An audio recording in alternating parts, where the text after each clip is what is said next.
আসসালামু আলাইকুম everyone, circuit Bangla টিভির পক্ষ থেকে সকলকে স্বাগতম। তো এই ভিডিওতে আমরা কাজী নজরুল ইসলাম সম্পর্কে জানবো। ওকে, তো আমরা গত ভিডিওতে রবীন্দ্রনাথ ঠাকুর সম্পর্কে কয়েকটা পার্ট দেখেছি। তো আশা করি ভিডিওগুলো আপনাদের ভালো লেগেছে। তো কাজী নজরুল ইসলাম সম্পর্কে আমরা আরো ইন্টারেক্টিভ ক্লাস নেব এবং অনেক ইনফরমেশন এখানে গ্যাদার হবে, ঠিক আছে? তো আপনারা ভিডিওগুলো একটু শেয়ার দিয়ে দিবেন বেশি করে, এবং আমাদের সার্কিট বাংলা একাডেমি চ্যানেলটিকে অবশ্যই সাবস্ক্রাইব করবেন। ওকে, আচ্ছা। তো কাজী নজরুল ইসলাম, এনাকে হাবিলদার কাজী নজরুল ইসলামও বলা হয়, ঠিক আছে? তো কাজী নজরুল ইসলামের প্রথমে, অর্থাৎ যে বিষয়টা সম্পর্কে আমরা জানবো সেটা হলো জন্ম। কাজী নজরুল ইসলামের জন্ম আমরা তো সবাই জানি, তাই না? আমরা ছোটবেলা থেকেই অর্থাৎ এর জন্ম সালটা পরে অভ্যস্ত, 1899 সালে, ঠিক আছে? তার জন্ম 1899 সালে। আচ্ছা, তো এইটুকু মনে রাখবা। এবং তার বয়স যখন কত, তার বয়স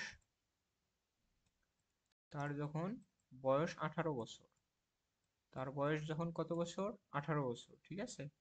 বয়স যখন 18, ঠিক আছে, তখন তিনি কি করেন? সৈনিকে যোগ দেন, ঠিক আছে? সৈনিক হিসেবে যোগ দেন।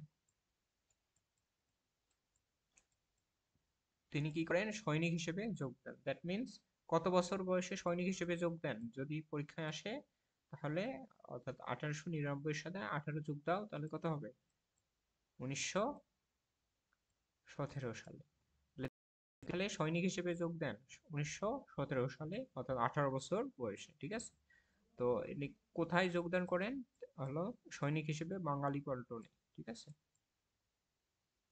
সৈনিক হিসেবে তিনি বাঙালি পল্টনে,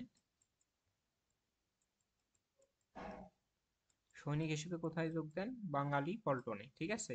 তার রেজিমেন্ট নাম্বারটাও মনে রাখতে হবে, এগুলো পরীক্ষায় আসে, ঠিক আছে? রেজিমেন্ট নাম্বার,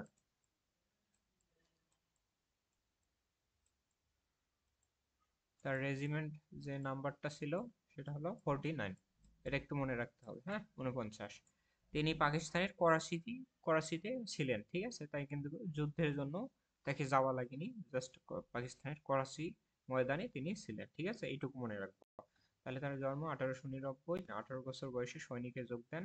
দ্যাট মিনস 1917 সালে তিনি বাঙালি পল্টনে সৈনিক হিসেবে যোগদান করেন। তার রেজিমেন্ট নাম্বারটা 49। ওকে, আচ্ছা। তো দেন তারপরে, অর্থাৎ 2 বছর পর তার সাহিত্যকর্ম শুরু হয়, ঠিক আছে?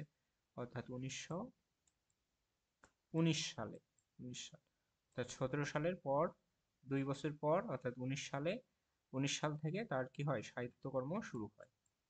তার সাহিত্যকর্ম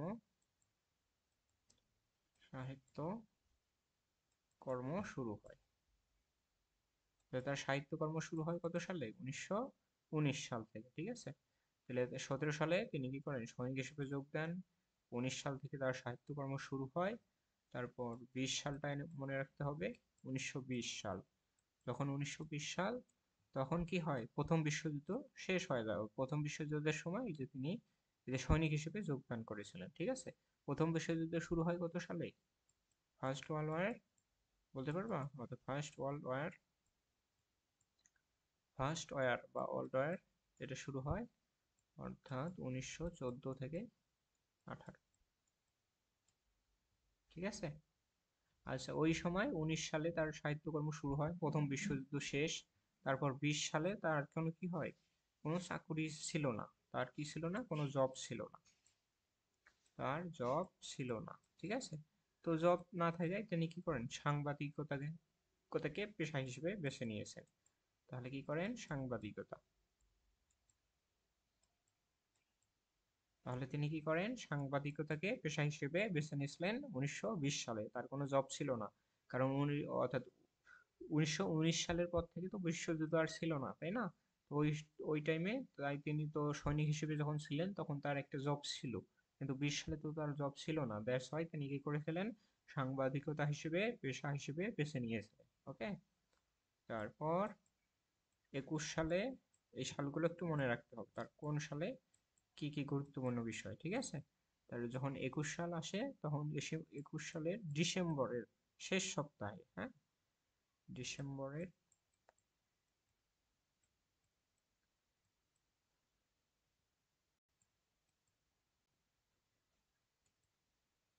ডিসেম্বরের শেষ সপ্তাহে, ঠিক আছে, ডিসেম্বরের শেষ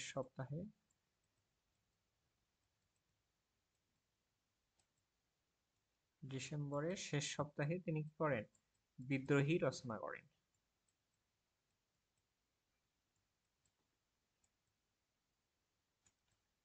বিদ্রোহী রচনা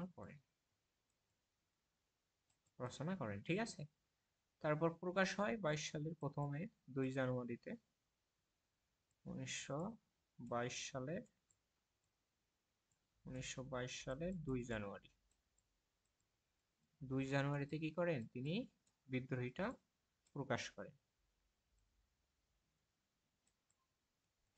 ওকে, সরি বানানটা একটু মিস্টেক হয়েছে।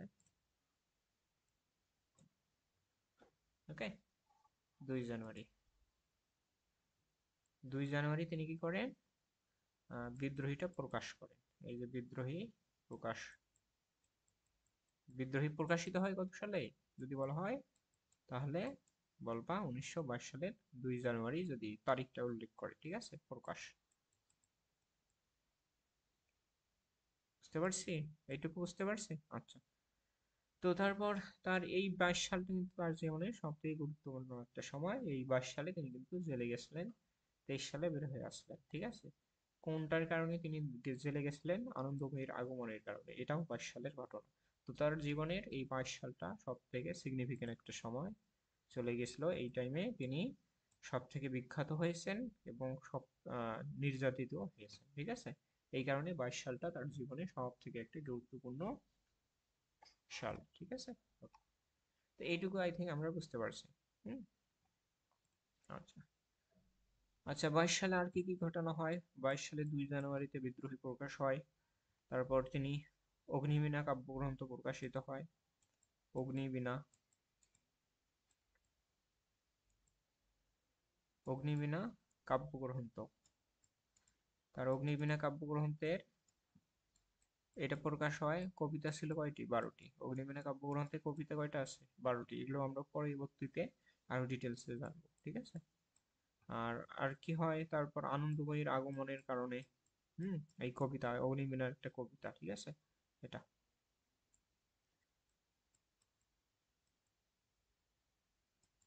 আনন্দময়ীর আগমন, আনন্দময়ীর আগমনের কারণে তিনি কি হয়, তার 1 ইয়ার জেল হয়, ঠিক আছে। 1 বছর তার কি হয়, জেল হয়। ব্রিটিশদের বিরুদ্ধে লেখা ছিল। ওই টাইমে তো ব্রিটিশ কলোনি ছিল, তাই না? ওই টাইমে 19 শতকে আমাদের কি ছিল, ব্রিটিশ কলোনি ছিল এই দেশটা। ওই টাইমে তিনি ব্রিটিশদের বিরুদ্ধে এই আনন্দময়ীর আগমন এটা লিখেছিলেন, ঠিক আছে। এই কারণে ব্রিটিশরা তাকে 1 বছর কি দেয়, জেল দেয়। ওকে, হয়। তারপর কি আর কি ঘটনা ঘটে, ওই টাইমে তিনি ধূমকেতু একটা পত্রিকা প্রকাশ করেন। তার পত্রিকার নাম ধূমকেতু। ধূমকেতু প্রকাশ হয়। তাহলে দেখো তার 19 সালটা অর্থাৎ 22 সালটা তার কাছে কত ইম্পর্টেন্ট। তারপর কি রাজবন্দির জবানবন্দি, এটাও প্রকাশিত হয়। ব্যথার দান কাব্যগ্রন্থ, গল্পগ্রন্থ, এটা এগুলো প্রকাশিত হয়। তাহলে দেখো তার জীবনে এই 22 সালটা কত সিগনিফিকেন্ট একটা সময়, ঠিক আছে।